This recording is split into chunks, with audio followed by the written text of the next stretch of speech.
Halo anak-anak, apa kabar kalian semua hari ini? Semoga dalam keadaan baik dan penuh semangat.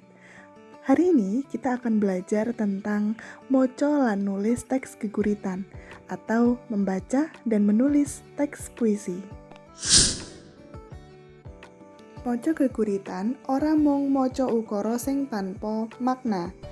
Ora mung nyampeake gagasan penggurit, nanging luwih saka iku, yaiku ngejawantahake jiwane sang penggurit.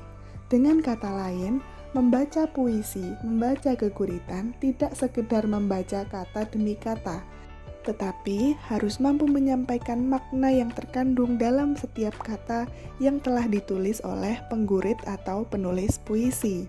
Kata-kata yang penuh makna ini mewakili perasaan dari penulis puisi.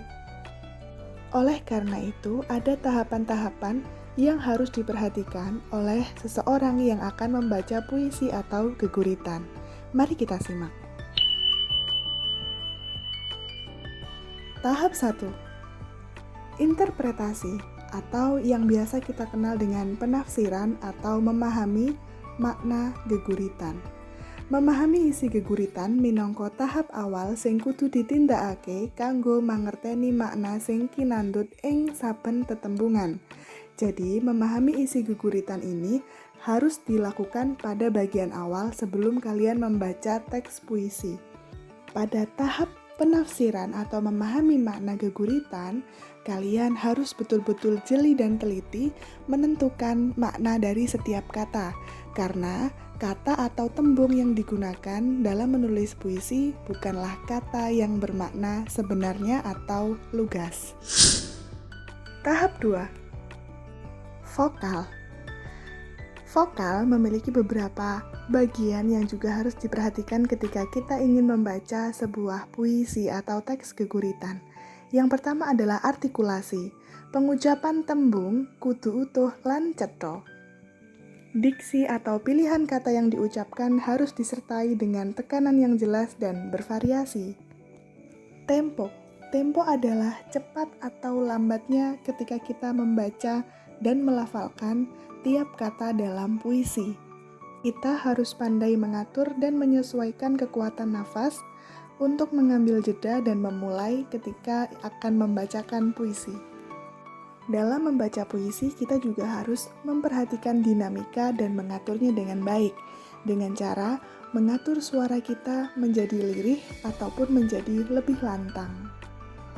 Dinamika suara ini membantu kita untuk menekankan beberapa diksi pada pilihan kata yang ada dalam puisi dan mempertegas atau memperjelas maknanya. Tahap 3. Penampilan adalah tahapan terakhir yang harus kalian perhatikan ketika kalian akan membacakan teks geguritan atau puisi.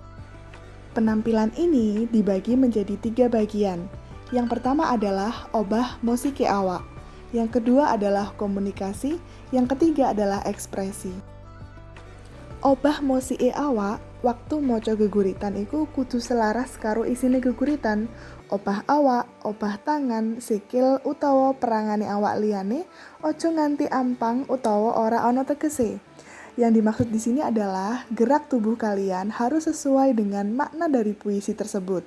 Selain gerak tubuh, kita juga perlu memperhatikan cara kita berkomunikasi. Moco geguritan iku ora kanggo awake dhewe, tapi kanggo penonton. Oleh karena itu, ketika kita membaca puisi, kita harus bisa mengajak penonton untuk berinteraksi melalui puisi yang kita bacakan. Selain obah mosike awak, komunikasi, masih ada ekspresi. Ekspresi ini rasanya sudah tidak asing untuk kalian.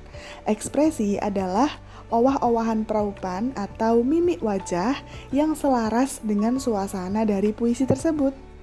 Tapi ekspresi di sini harus terlihat wajar dan natural, tidak dibuat-buat dan berlebihan. Bagian yang paling akhir adalah konsentrasi, yaitu musatake pikiran marang isi geguritan sing diwaca. Jadi ketika kalian membaca puisi, pastikan kalian fokus dan kalian berkonsentrasi penuh menjiwai apa yang akan kalian bacakan.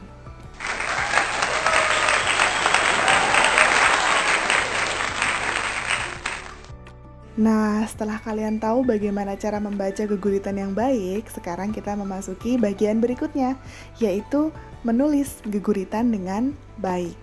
Anak-anak, untuk menulis geguritan sebetulnya tidak ada cara khusus.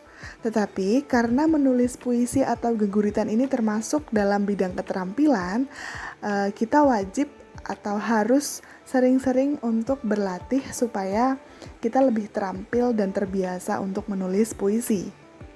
Hal-hal apa sajakah yang bisa kita latih agar kita bisa lebih dan lebih baik lagi ketika menulis geguritan?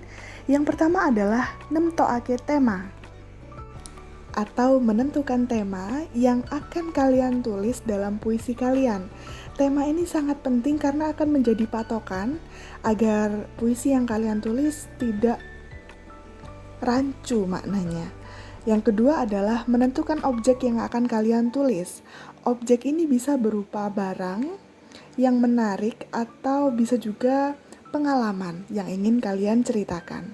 Setelah kalian menentukan objek apa yang akan kalian deskripsikan atau yang akan mewakili gagasan kalian dalam sebuah puisi, kalian sudah harus memulai untuk memilah dan memilih jenis kata dan diksi yang unik nantinya bisa mewakili apa yang ingin kalian sampaikan kepada pendengar atau kepada pembaca puisi kalian. Karena ketika menulis puisi kita harus menggunakan jenis kata yang indah, yang menarik, yang bisa mewakili maksud atau tujuan kita. Jika kalian rasa sudah cukup untuk mengumpulkan diksi, pilihan katanya sudah tepat, sudah indah, sudah unik, dan yang terpenting adalah sudah mewakili maksud dari tema kalian bisa mulai menyusun kalimat. Dimulai dari bait pertama dulu. Kalian tentukan di bait pertama apa yang ingin kalian ungkapkan, apa yang ingin kalian ceritakan. Nah, berikutnya kalian susun terus-menerus sampai berapa bait kalian ingin menulis sebuah puisi.